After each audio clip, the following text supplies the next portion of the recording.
Let's explain what DLSS actually is. It stands for Deep Learning Supersampling, a technology created by NVIDIA to boost performance and visual quality in games. Instead of rendering an image at full resolution, the game renders it at a lower one, and then a special algorithm fills in the missing pixels, essentially trying to reconstruct what would normally require much more powerful hardware.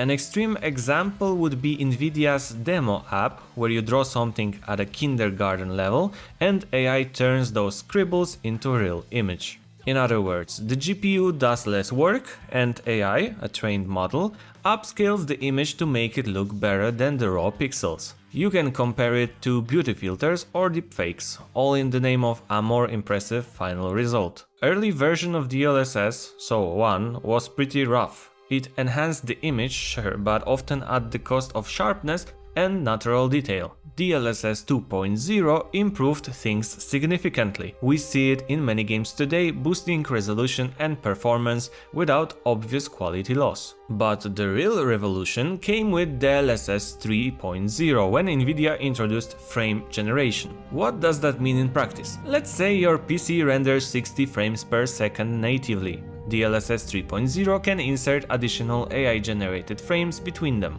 aiming to reach 120 or even 240 FPS. On paper it sounds amazing, more frames, smoother gameplay. The problem is those extra frames don't change the game's physics or reaction time. The system adds rendering time for each generated frame. So while the FPS counter goes up, input lag doesn't go down, in fact it can even increase. A test in Cyberpunk 2077 showed this clearly. Starting at 42 FPS with 64 milliseconds latency, turning on DLSS 3 raised the counter to 112 FPS, but latency stayed around 63 milliseconds. In other words, it still felt like playing at 42 FPS. So for esports players, DLSS 3 is basically useless, they need minimal latency. But for someone who just wants prettier visuals in demanding single-player games, it can make sense. Personally, I use FSR, so AMD equivalent to DLSS. First of all, because I can tolerate some artifacts and slight delay in exchange for better performance.